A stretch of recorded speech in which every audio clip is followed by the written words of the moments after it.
Lightning like Steve McQueen. I'm in the fast lane when the light turns green. And I built tough, I ain't nothing but grit. Cause I made rugged blood, sweat, and spit. Yeah, like a horse I fly. Better push yourself in for a bumpy ride. I like to play hard, but I work harder. And I weather the storm cause I'm built stronger. What is up, ladies and gentlemen? We are back. We are live. It is the Freight Coach Morning Show, the top morning show in transportation, coming to you guys every single weekday, 8:30 a.m. Pacific, 10:30 Central, to break down some industry headlines and, most importantly, provide some actual insight into what you can do with all of this information. If this is your first time tuning in, welcome. This is the real side of freight, ladies and gentlemen. And I say that before every single show. What do I mean by that? I say that because I only speak to transportation professionals on this show, as well as my twice-a-week long-form podcast, because I want to talk to the right individuals who have done what you're looking to do or who are currently doing what you're trying to achieve, so you can take that information, apply it, utilize it, and see a meaningful difference in your business and your life. It's one of the many, many reasons why I proudly fly that American flag behind me every single day. A, we're the greatest nation on earth, but B, I'm living my American dream, and I want to help each and every one of you live yours as well. Happy Monday, everyone. Steven Tittle, good morning, gang. Happy Monday. Time for the real news. Zach Lonergan, what's up, my man? Howdy. He says, howdy, Freight Coach gang, coming in from Austin, Texas. Stuart, the hobby trucker, good morning on YouTube. Corey Buchan over on YouTube, happy Monday. Bill McIntyre, my man, good morning, everyone. He says he's watching over on YouTube as well. I would recommend that for everyone who's watching this stream to, check it out over on YouTube as well. I don't know what's going on with LinkedIn. Something's happening. I've heard from multiple people that they're not getting notified of my live stream. There's just seemingly something going on with my content on the LinkedIn platform for the live stream and everything. But I've been told that YouTube is significantly better for the stream. But, wherever you guys want to check it out, I just want to inform you because, fortunately, I got a lot of people who will tell me about the quality of the stream on some of these platforms. And I'm just trying to figure all this stuff out for you guys. But yeah, Monday, let's go, you guys. Holiday week. The next 3 weeks is it 3 weeks? Yeah, the next three weeks are holiday weeks, essentially. Let me see here. Britton Weston, what is up? Good morning. He's with Finn Park, you guys. Sam Hunter, my man, good morning. Thanks for tuning in, Sam. Catherine Whitehouse, happy Monday. Micah says, good morning. LinkedIn worked. Oh, let's go. Let's go, Micah. So we were just talking about this. She said LinkedIn notifications work today. Robbie Page says, I got your notification for this event. Perfect. All right. That's good news, you guys. That's really good news. Happy Christmas week, Flo, to you as well. Yeah, you guys, holiday week. The next 3 weeks are a holiday week, no matter what. There's a lot of different strategies to this. At the end of the day, I'm going to be working this entire time. I'm not taking any time, obviously, except for the 24th and everything else, the 24th, 25th and stuff. But like this to me is, again, you guys, the way that you're looking at this is there's so much opportunity that's still left to prove. I was texting with my friend Brent Orsuga. I'm sure a lot of you guys are following him, but him and I talk quite frequently. And, and I was talking to him about not subscribing to the, yes, I understand that there's a calendar and everything, but I don't necessarily prescribe to the 12-month rolling calendar because I'm constantly looking at how do I improve my business? How do I move my business forward? And, when I first started creating content, Mindset Monday was a video that I had put out every single Monday, just a short 2-minute clip. And, as you're approaching the holiday season and everything, which I think it officially starts today, a lot of people are going to probably take Friday off. They're going to be off Monday. It'll be a 4-day work week next week, and then a 4-day work week after that as well. And, I'm going to continue to go live throughout the holidays, right? Like I won't be live on Christmas. I'm sorry, but I got to spend some time with my family here. A lot of it is though, I'm doing this because I'm nowhere near where I want to be, right? Like I was talking about recently, like the goal line to me keeps moving and I don't have the team in place to where, I could take time off. And if I'm in that mindset, I'm in that build mode, right? And that's what I'm going to do. And I'm going to continue to show up because I know that there's a lot of people out there who are listening, who are working. And you know what? It's okay to work right now, right? You're not alone. Nobody out there has it all figured out, contrary to what their social media posts might say or might look like. I'm going to be working because a lot of the opportunities I'm working for with my customers in my brokerage are going to probably come to light this week, next week, and then the first week of January, right? I've had a noticeable uptick in freight volumes here, you guys, over the last 3 weeks. And it all has to do with the fact that we keep following up. We keep reaching out. Like I was saying, I don't subscribe to this prototypical calendar that's out there. I mean, I'll take my time off in my non-busy season. And in those opportunities where my book of business is in a position where I can possibly step away, but that's not right now. This is build mode. This is that time of investing in the growth of my business. So don't feel bad if you're working over the holidays. Don't feel bad if you're out there putting in and not really looking at this as anything other than an opportunity to continue to grow and to continue to invest in yourself and your future self. Another thing to take. Yeah, you know what? What if your freight volumes are slow right now for whatever reason? How are you investing in your education? Are you out there consuming, like, what books are you reading right now? What podcasts are you listening to and everything to move forward? So, there's a lot of different things that you can take in this environment right now, especially. And maybe, you know what? Maybe you got a plan for 2024. What are your goals looking like? That's something that I'm, in the process of doing right now. We have some very large goals for next year. We're talking like absolute growth mode at all costs next year, right? We're hiring everything. You never know. You never know. Somebody out there might be listening to this right now. It might be one of the key early hires inside of Freight Coach Logistics, because I'm not stopping, right? Like we were talking about the freight volumes and all the headlines and stuff on Friday about stuff. I don't subscribe to any of that bullshit at all, you guys. I am going in and I am focusing on controlling what I can control, and that's growing my business. I want to hire, like, I would love to have 10 people hired by this time next year. Straight up. We're coming for it. I'm not subscribing to any of that stuff. The headlines are out there, the posts are out there. I'm not paying attention to anything other than my business, what I can do, and then bringing that content out there for you guys every single day. So that is what is up on this Monday morning, Christmas week. Hunter McMickle. That's a sweet last name, McMickle. I like that. Good morning to you, Hunter. Thanks for tuning in. Matt Arndt, good morning. Happy Monday to you. Yeah, if I sound a little under the weather, it's because I am under the weather. I got a little bit sick last weekend, or, got a little head cold. And I don't know. I don't know if you guys remember the show How I Met Your Mother, but I took a page out of Barney Stinson's book, and I just woke up this morning and chose to be awesome instead of sick, because it's all mental, right? Anyways, you guys, we are going to break down some articles here today on this beautiful Monday morning. As always, the links to all the articles that we talk about are uploaded onto the Freight Coach YouTube channel, as well as the Coffee with the Freight Coach audio only replay, which is up on iTunes and Spotify almost immediately after the show. And if you guys get value in what you hear and you're not subscribed, subscribe to the show, you guys. Share it out there. That's how we reach more people. And that's most importantly how we help more and more people, is because if you see value, your network's going to see value as well. All right. First article.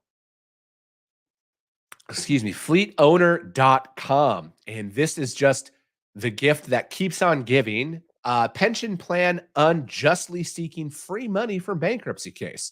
Let me see here. Attorneys for the defunct Yellow Corp say a large pension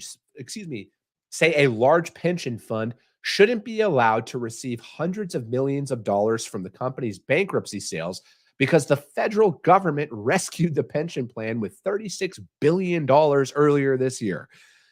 Oh, gosh, this article's already got me going.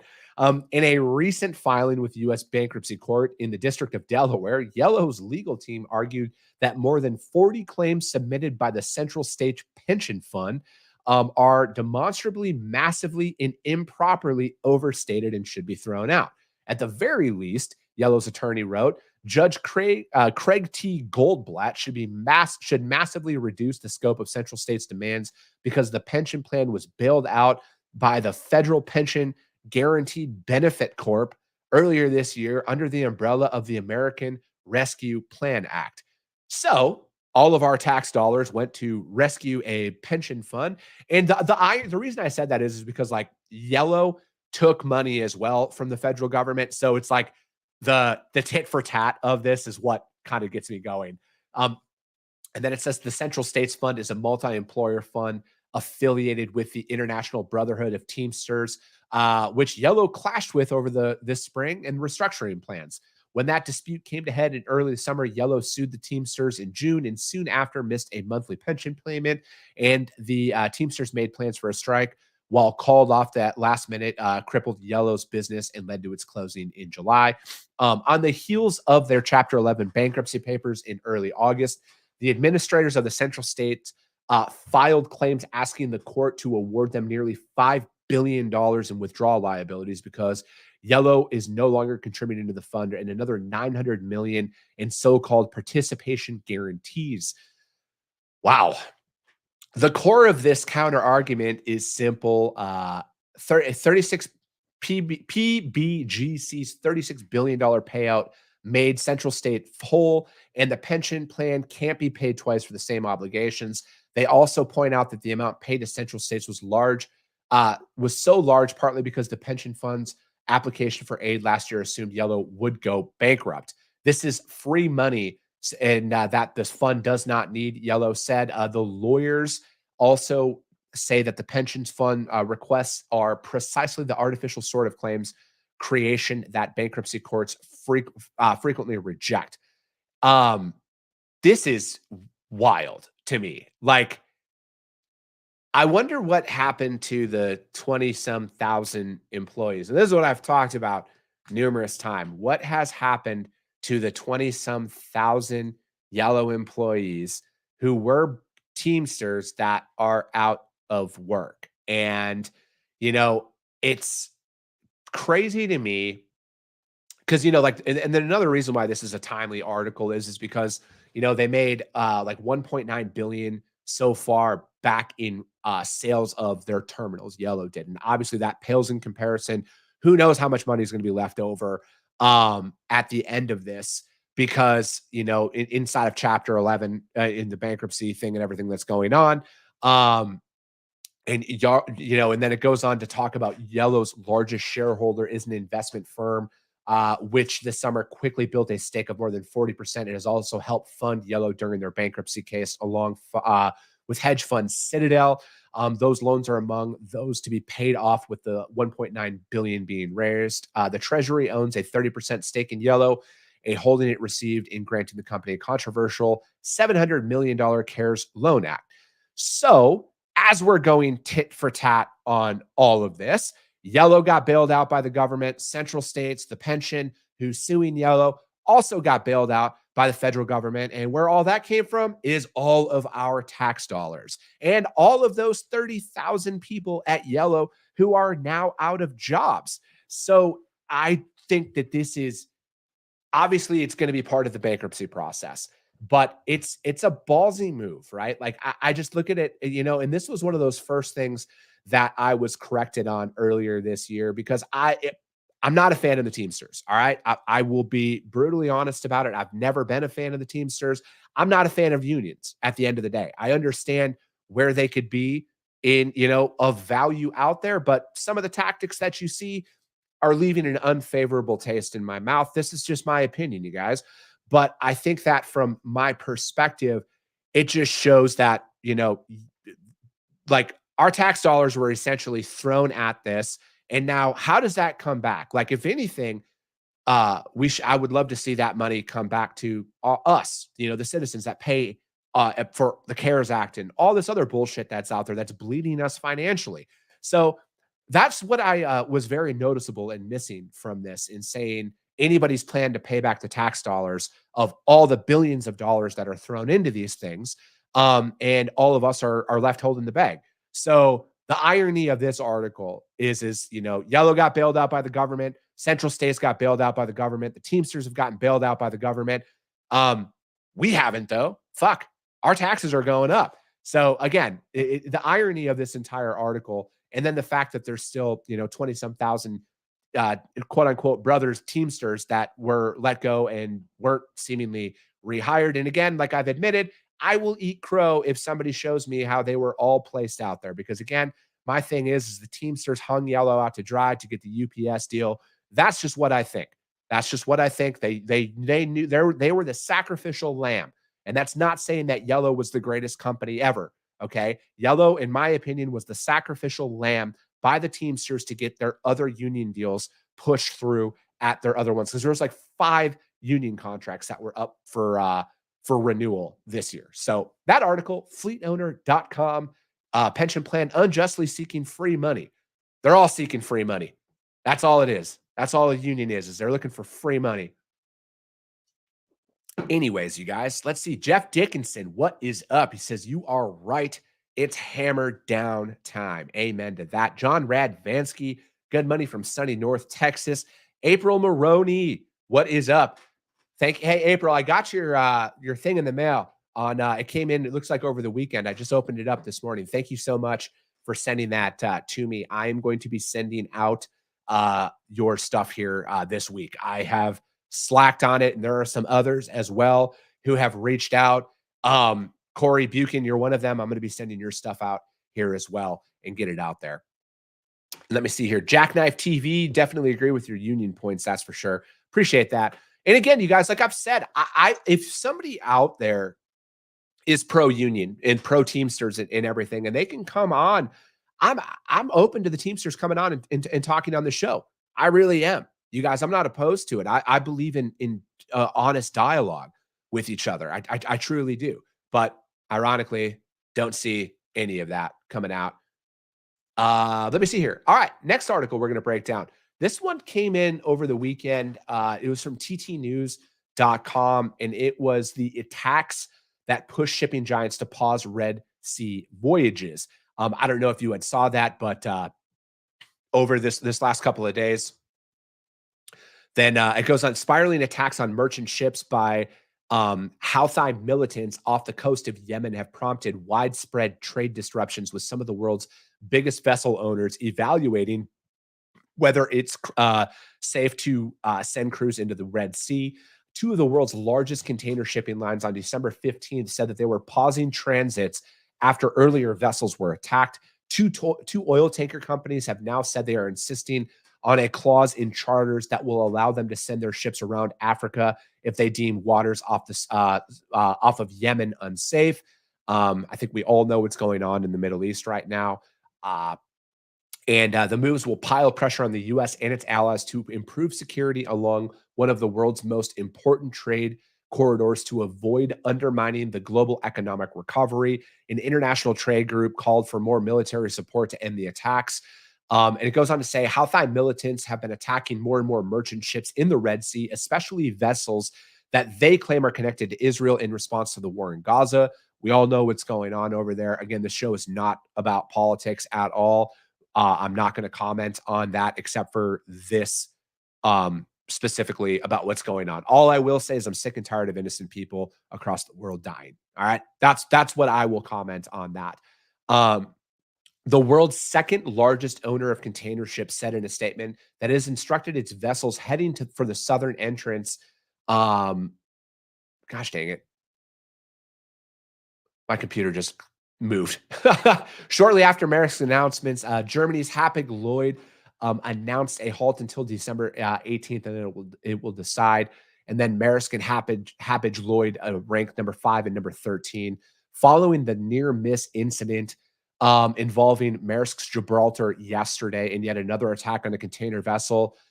We have instructed all Maersk vessels in the area bound to pass through the Bab al-Mandab Strait to pause their journey until further notice. And then it's a narrow stretch of water that links the Indian Ocean to the Red Sea. Any ship using the Suez Canal as a shortcut between Asia and Europe must go through it. And then it goes on to say that Maersk said its number one priority is the safety of the crews that was out there. And it looked like, from what I saw, that a couple of rockets hit some of the container ships. And let me see here, economic risks. And then it goes on to say how it's unclear And then just for context, I'm going to present my screen here, you guys, because this will show the,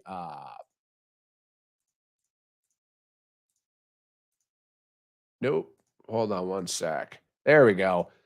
I just want to show the article here about, so just so we can see for context about where they're talking about here on the map and the axis of resistance, they call it here. And while it's unclear how long it will pause, such steps underscores how serious and potentially economically damaging the attacks could be. About 12% of global trade depends on the Suez Canal and 5% on the Panama Canal that was going out there. And then they are fundamental to the flow of international trade. And the Houthi attacks appear to have escalated in the past several days, with individual ships' connections to Israel becoming less obvious. And then that suggests risks are widening. And then with insurance costs climbing, at least 3 container ships have been attacked or disrupted near Yemen.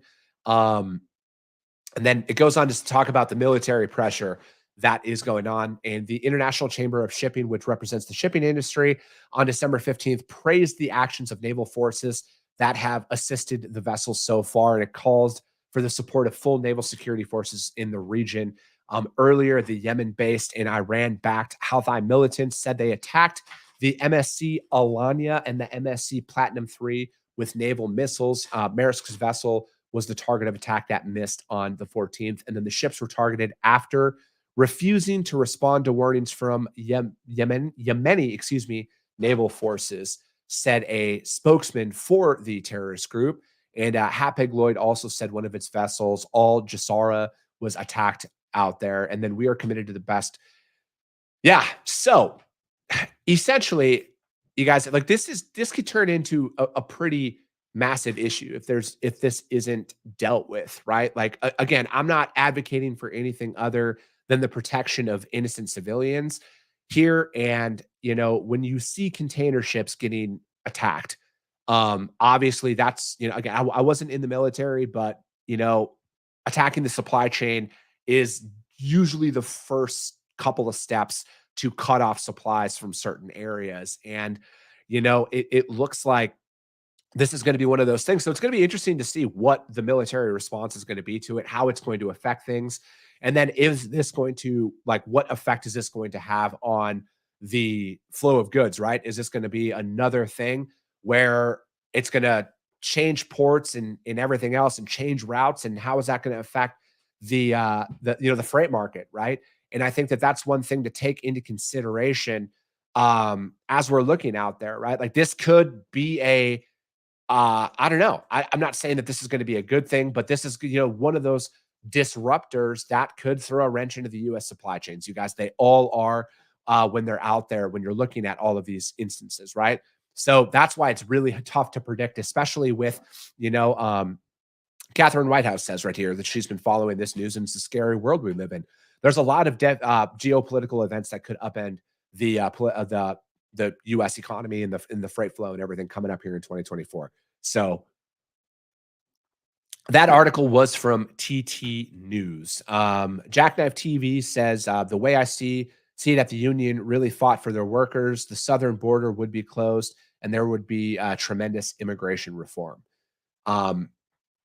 Let me see here. Next article that we're going to go into is from JOC. And this is, this is from the JOC. And then next exit logistics. Are these the same guys featured in the Tom Hanks movie? No, because I think that one was off of Somalia. If the Somali pirates, Captain Phillips, I think that's the movie that you're talking. That's a good movie. That was a really good movie.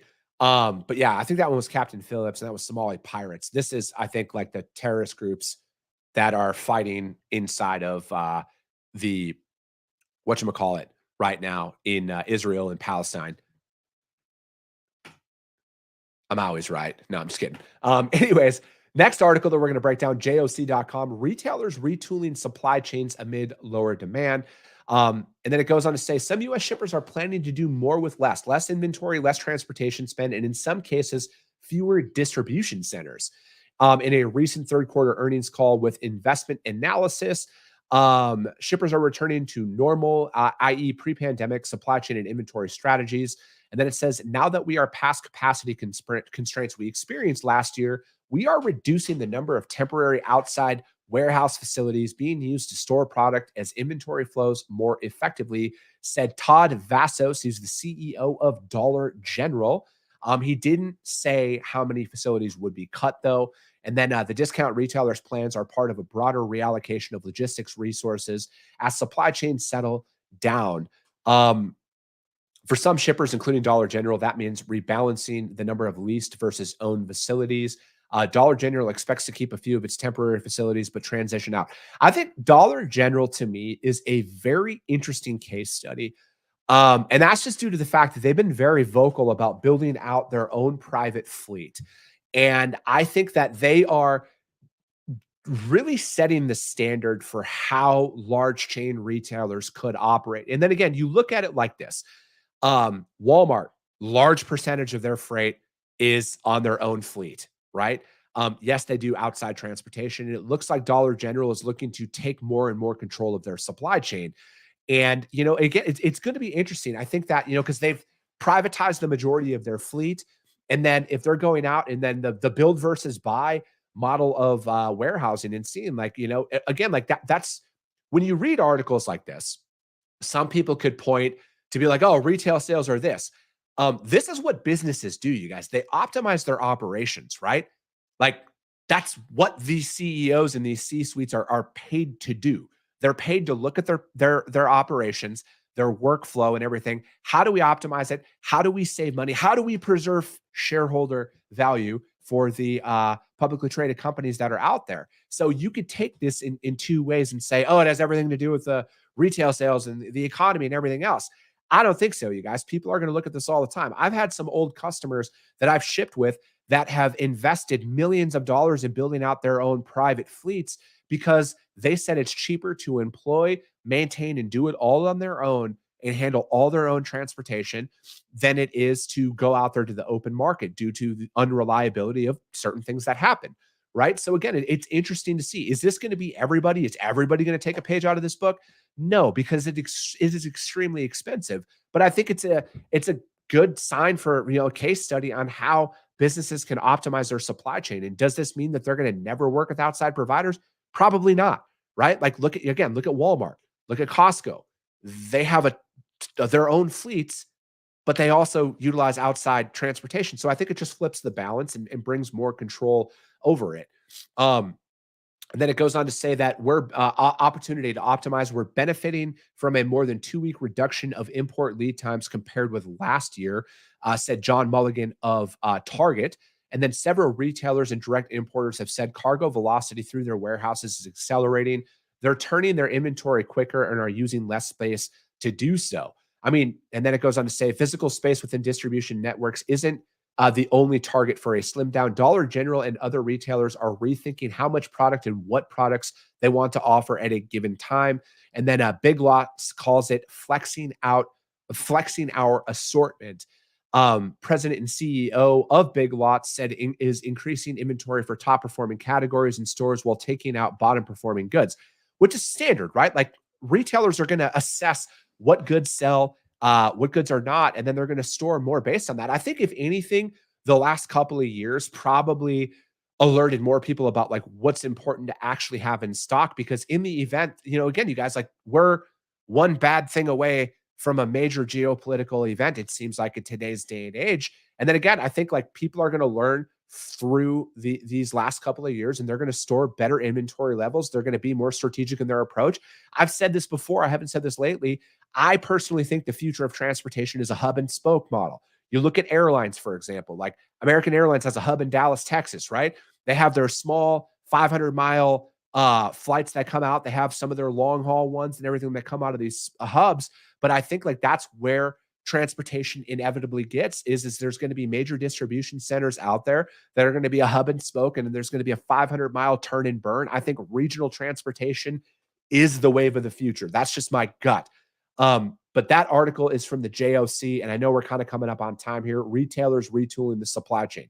It's an interesting read, you guys, because again, if you're out there in the retail space and the dry van space, this is the information that you need to be paying attention to. All right. This is going to help you prospect. going into 2024 to see what are the strategies that your customers are implementing and rolling out, and how do your services align inside of that. But that is going to be it for today, you guys. I will be back tomorrow. I'm trying to pull some guests up on the show this week. I know it's the holidays. I've gone solo before. I'm going to go solo this whole time if I can't get anybody locked in on the show. And then let me see here. Jeff Dickinson says it's all about FMD, forecasting expense. But that's going to be it for today, you guys. As always, if you guys got value, subscribe to the show, you guys. At the end of the day, that's how we grow. But most importantly, that's how we help more and more people, is because if you saw value, your network's going to see value as well. I appreciate you guys. I love you guys. And we'll be talking to you soon.